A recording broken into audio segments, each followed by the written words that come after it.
We're going to turn now to the candidate who's banking all his hopes on a contested convention. I spoke to John Kasich from Wisconsin Saturday afternoon, and we began with the topic Donald Trump put front and center this week, abortion. Well, George, I hope they do repeal Roe v. Wade, and then, it'll be up to the states to decide how they want to proceed. It'll be up to them to figure out what they want to do, and that's precisely what we would do. But you said there are legitimate and constitutional restrictions that could be put on abortion. What are they? Well, George, when you say constitutional restrictions or whatever, those are your words. I would tell you is I don't know when I said it or why I said that in particular, probably out of context. But look, I am opposed to abortion and accept the case of rape, incest, and life of the mother. I hope Roe v. Wade will be repealed.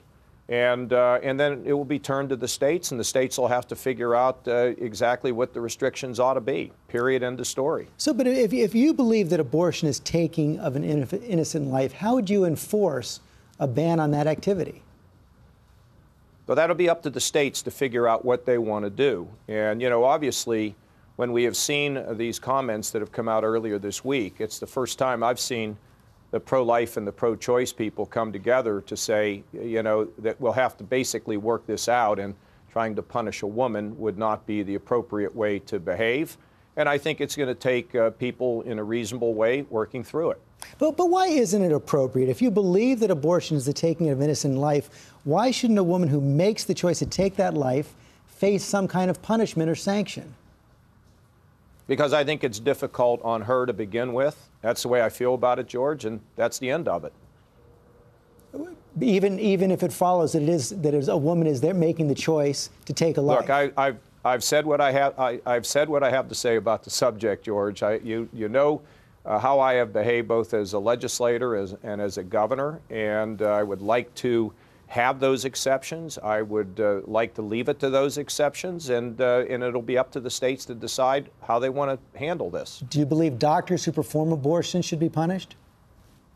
We're going to leave this up to the states to work this out the way they want to, George. So you're not going to take any position on doctors or on doctors facing punishment? Right now, let me just put to you, this way I'm not. Today I'm not. I've just told you how I feel about it. So if you're still governor of Ohio, what would you seek to do? Work with the legislature to figure out what there's a good consensus to do. But in Ohio, we have made sure that that we have transfer agreements. These are things that we've done, and I've been very careful about making sure that we don't pass something that's going to cause a constitutional conflict, which is, I think, what you were referring to, so that the restrictions that we've put in place are going to be fine. And I think we've behaved there and conducted ourselves appropriately. Let me move on to the situation in Wisconsin. You've been facing some ads run by a super PAC supporting Senator Ted Cruz. Here's what they're saying. The John Kasich playbook. Holding for a last-second shot and blocking out the grassroots. But that's classic John Kasich.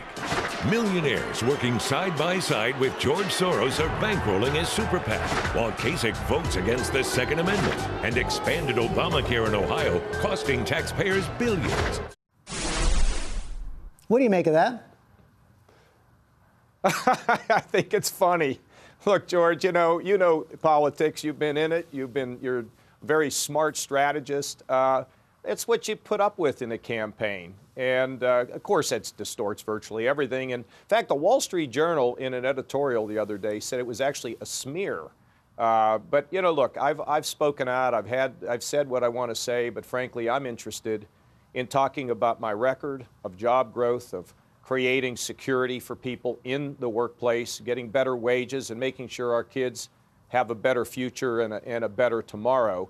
And that's where I'm going to live. I've had some pretty strong things to say a couple days ago in regard to Trump and some in regard to Cruz, but I don't live in that lane. I live in a different place because I have a record of accomplishment. Interesting in Wisconsin, that they did a survey the other day, and 38% of the people in Wisconsin have no opinion of me. They still have not heard much about me, which shows that we have so much room to grow. And we're concentrated in those areas where we think we can do well. And we are very excited about heading to New York, where I've learned not to eat pizza with a fork, and where we're running first or second in virtually all the congressional districts. And we're virtually tied with Donald Trump in Pennsylvania. We're starting to get to more home turf for me. You've still won only one state, however, and as you know, under the current rules of the Republican National Committee, your only hope is to get to a contested convention, but under the current rules, you wouldn't even be eligible for the nomination because you haven't picked up a majority of delegates in 8 states. It doesn't appear that you're going to be able to do that. So how do you intend to get that rule changed? Well, first of all, George, I'm not going to spend time on process. I have some of the best process people, whether it's John Weaver or Charlie Black or Stu Spencer. But there are no rules governing the next convention. The rules have not been set, and we'll see what a Rules Committee decides to do.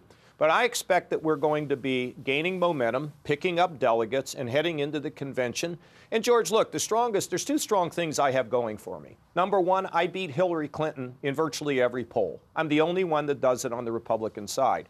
And secondly, when they look at the record, of job growth, the record of international foreign policy knowledge and experience, I believe that a convention will look at somebody like me, and that's why I think I'm going to be the nominee. We just have to keep going, and we're going to have an open convention. And, George, you're the guy that gets open conventions. It's going to be so much fun. Kids will spend less time focusing on Bieber and Kardashian and more time focusing on how we elect presidents. It'll be so cool. I thought you liked Justin Bieber, but you say it's going to be fun. But we just heard from Roger Stone, an ally of Donald Trump, who says he's going to be organizing what he calls days of rage protest to prevent the convention from stealing the nomination from Donald Trump. Are you worried about what could be a violent protest or days of great unrest in your home state?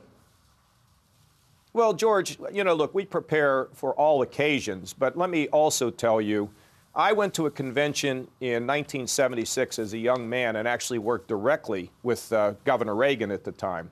And when delegates go to a convention, they're old hands. Some of them are legislators. Some of them have worked in the vineyards helping people to get elected.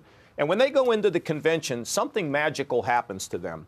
They begin to feel the real weight of decision-making in regard to who wins in the fall, and secondly, this one's serious, who could be president.